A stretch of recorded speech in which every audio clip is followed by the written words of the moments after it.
ଜାକେଶ ପଦର ରାସ୍ତା ଶୋଚନୀୟ। ଅନେକ ବାର ଅଘଟଣ ଘଟିଥିବା ଅଭିଯୋଗ ଆଣିଛନ୍ତି ପଡ଼ାବାସୀ। କଳାହାଣ୍ଡି ଜିଲ୍ଲା ଥୁଆମୁଲ ସଦର ମହକୁମାଠାରୁ ମାତ୍ର 400 ମିଟର ଦୂରରେ ଥିବା ଏହି ପଡ଼ାକୁ ନାହିଁ ଭଲ ରାସ୍ତା।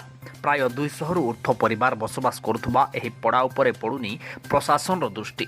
ଖାଲଖମାରେ ଭର୍ତ୍ତି ଏହି ରାସ୍ତାରେ ଅନେକ ଥର ଅନେକ ଲୋକ ଝୁଣ୍ଟି ପଡ଼ି ଗୁରୁତର ଆହତ ହୋଇଥିବା ଅଭିଯୋଗ ଆଣିଛନ୍ତି ପଡ଼ାବାସୀ। ଏପରିକି ଗତ କିଛି ମାସ ତଳେ ରାସ୍ତାର ଏହି ଅବସ୍ଥା ଯୋଗୁଁ ଚାଲୁ ଚାଲୁ ଝୁଣ୍ଟି ପଡ଼ି 2 ଜଣ ଲୋକଙ୍କ ପ୍ରାଣହାନି ଘଟିଥିବା ଅଭିଯୋଗ ଆଣିଛନ୍ତି ସ୍ଥାନୀୟ ଲୋକେ।